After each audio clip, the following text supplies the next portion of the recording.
Hello and welcome to Garden Planning with a Biodynamic Moon Calendar for December 2023. My name is Katrina Wolf. My business is Blue Borage, and I love helping people make sense of the Biodynamic Moon Calendar so that garden planning can become something that's really simple and just part of your normal household planning. So, what I recommend first off is to either go download this PDF to help with your planning, or just look at the headings and write up your own on a blank piece of paper. Basically, I'm saying if you're planning month by month, then just keep in mind what season we're in, what your goals are for the garden this month, if there are any biodynamic preparations you want to use, if you've got any composting goals, and based on that, what are the key dates that you're going to use. And then there's a little space at the bottom there for end of month reflections. I'm a Sagittarius, which I'm learning is mutable fire and so flexible, and plans change mid-month. And what often happens is things get carried over to the next month or the next month or the next season or the next year. And that's actually kind of how I like to garden. I enjoy getting fully immersed into something that is really enjoyable in that moment, and it may not be something that's even on my plan. So please allow yourself to have fun and be creative within your garden planning. Okay, next up, here are the key dates for December. We've got full moon on the 27th, new moon on the 13th. Moon opposite Saturn is Monday, the 4th of December. And then I've also popped in here the 1st of January so that you can plan for that at the very end of December. We've got the ascending period at the start of the month, the 1st to the 14th, and the descending 14th to the 27th, back to the ascending for the 27th to the 31st of December. Then the nodes are the 9th and 22nd of December. You can see that download over to the right. I will have a link in the comments, the description, where you can go access that download if you'd like it. I put a watermark across it for the free YouTube video. Basically, I do most of my seed sowing during the ascending moon, and most of my transplanting, pruning, digging, all that kind of work with the soil and handling plants. I do that in the descending moon. Because I'm a compost coach, I'm making compost all month. And yeah, it would be lovely to only make compost on the descending moon, but there's far too many people needing to learn how to make soil. Okay, on we go. All right, the key dates were all you needed. Then you get out and get going with your garden plans. But the rest of this video is how I am using the moon calendar for my projects.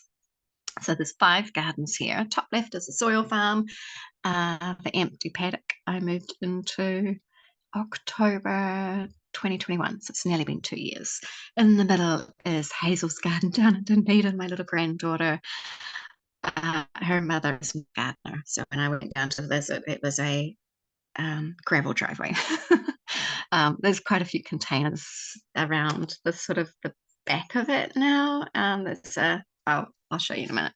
Top right is the museum pollinator garden. That was the day I saw all those weeds that have been sprayed with glyphosate, and I thought, oh, is there anything I can do to persuade you not to use weed killer? Could I plant a pollinator garden? And so that project has been going just over a year. Bottom right is the Shire Centre Food Forest. Very overgrown hill. And Harrisville School, one of the local schools, came in and did a planting day last year in November. But other than that, really needs a few more local community groups to come and adopt a tree or adopt a pathway, or donate some herbs or flowers, or for some corporates from Auckland City or from Hamilton or from other places in the sort of North Waikato, South Auckland, Franklin district to come and learn how to compost here at the Charter Centre Food Forest. And that would help deal with the overgrown weeds, but it's also such a fine example of how to manage weeds without using toxic chemicals, and how to grow all the biodynamic herbs, get the composting going, and develop a food forest. Bottom left is Whangarata Community Hall. This is a 3 or 4 minute walk from where I live. Used to be the local school until it was closed in the mid-80s. It then became a community hall, and it's sort of underutilized in the last few years. There's a new management committee, and I offered to go teach some workshops, see if there was a way I could help enliven the space. So, how these projects are looking for December. Top left, a soil farm. I have built 2 identical hot compost piles. The one at the front on the left has the biodynamic compost preparations added. The one on the right doesn't. And I'm going to give them probably 8 or 10 weeks and then open them up and see if there's a qualitative difference between the 2 piles of soil. I'm pretty sure there will be, but I'm keeping an open mind. This was a suggestion from Michael Andrew, the editor of Lifestyle Block magazine. We spent a day going to look at some biodynamic soil, and it was lovely soil, but he's feeling that the readers of Lifestyle Block magazine need more evidence. I'll run an experiment. And that's her little raspberry, the very last thing I planted with her when I was down for exam season. Her mother's a university student, so I went down to help out with exams, well, babysitting while she was doing exams. And there's a sort of roadside plant store around the corner from where my daughter Jessica lives, and we got a raspberry plant and popped it in one of the pots. Little Hazel is an avid composter. She loves feeding the birds. She watches the bees. She picks flowers. She picks up stones, and they become precious. She's just so observant. It's been delightful spending time with her. I can't wait to get back. Top right is the pollinator garden. That's the CPP pit. The CPP is ready. There's the sort of top layer, corners and the edges are just ready to use. We'll maybe pull out the middle, give it one more good mix, and then put half of it back in the pit to cure just a little bit more. But we've entered that time of the year where it's actually quite important to get it into storage before it dries out. Bottom right, the Charter Centre Food Forest. This is quite interesting, these 2 photos, because they started off being dahlias and sunflowers, and then I only just added the CPP pit a while ago. And for the Charter Centre Food Forest, it was the other way around. I started with the CPP pit and only just recently planted some of the dahlia tubers from the museum. So there's beautiful sort of overlap and cross-pollination between those 2 gardens. Bottom left, Whangarata Community Hall. I was going to host a 2-day birthday celebration there, but I got back from Dunedin, went for a walk up to the hall, and it's a place I love to go and sit and meditate. And there's a dog walking park next door to me, but other than that, it's kind of a nice walk up the road to just get out of the house, off the farm. But the day I went up there, it had recently been sprayed with weed killer, and it's just discouraging that I had a moment of thinking, I can't fight every battle on every front. And so I cancelled my birthday booking for the hall, decided, you know what, I live in paradise. I'm just gonna have my birthday at home, and it's a tiny little granny flat. And so, there's enough cups and plates and whatnot for many people at a time, and I've decided just to not let that bother me.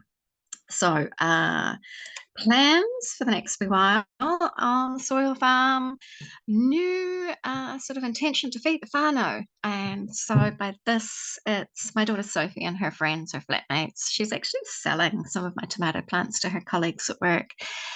So as I plant my seedlings, I'm thinking of more than just my own kitchen's needs. So that feels really good. I will refine all my systems for one-to-one garden coaching here at the soil farm. So I've already created a little classroom, and I've got a lot of the pathways kind of widened and straightened and tidied up. Next job is the driveway, and then setting up a rainy day classroom. And yeah, it feels really, really good. We still have to do a spring 500 stir. I was away for a lot of spring, so it's going to be a summer stir. I'm not too worried.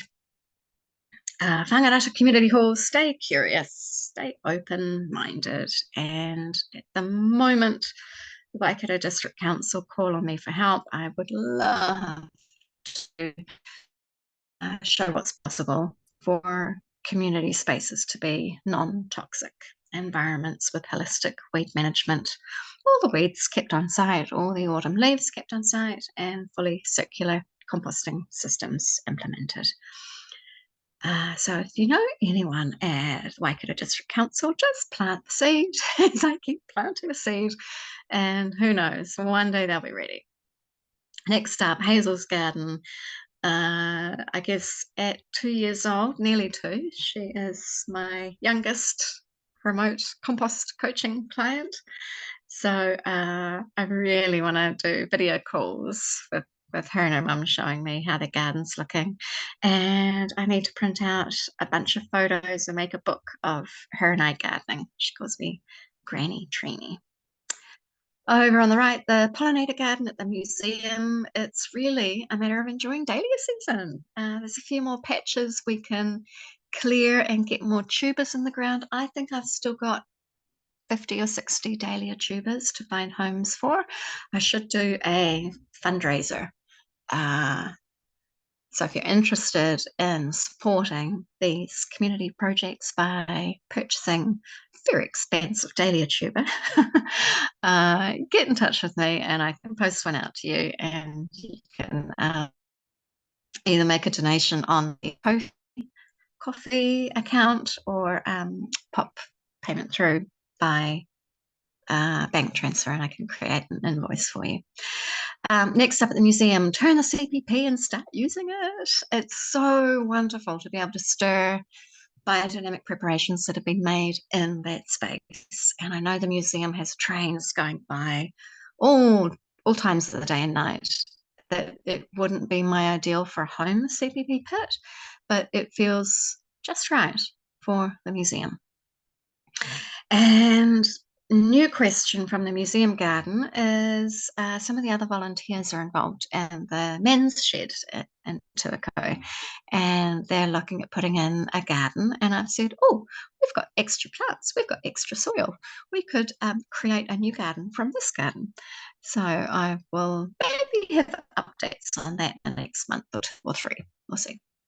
Finally, the Shada Centre Food Forest is to develop circular gardening in Tuakau monthly meetings with the members in that group. If you would like to join, the details will be in the comments, or you can send me an email at katrina@blueborage.co.nz.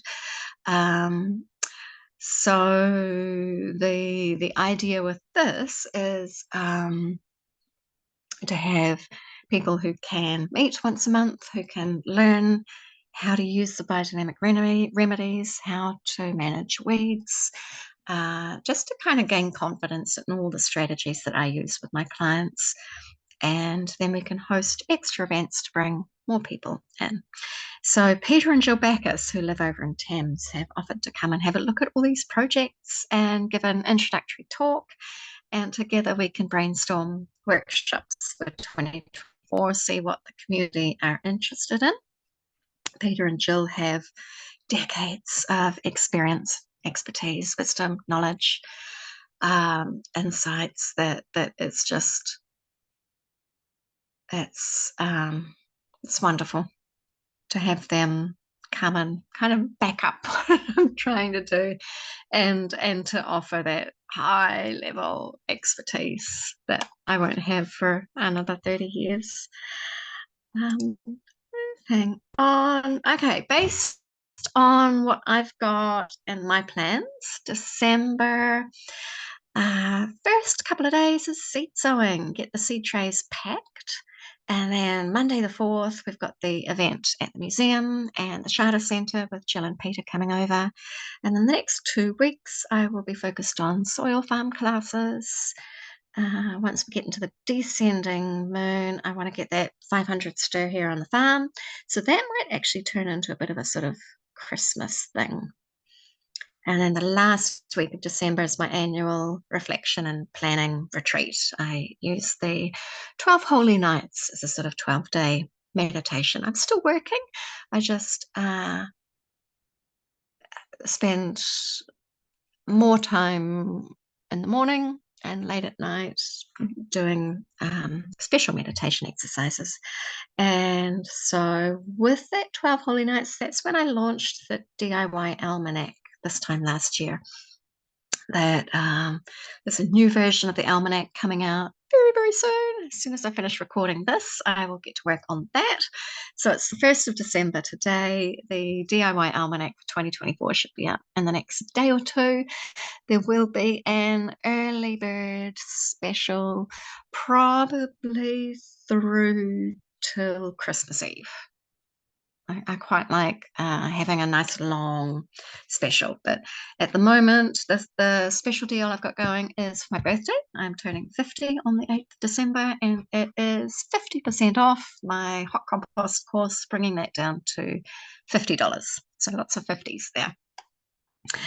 And that's us for this month. If you would like help planning your gardening tasks, then send me an email, and I'll probably send you a Calendly link to book a 15-minute Zoom call. We can chat through where you're at and decide if it's a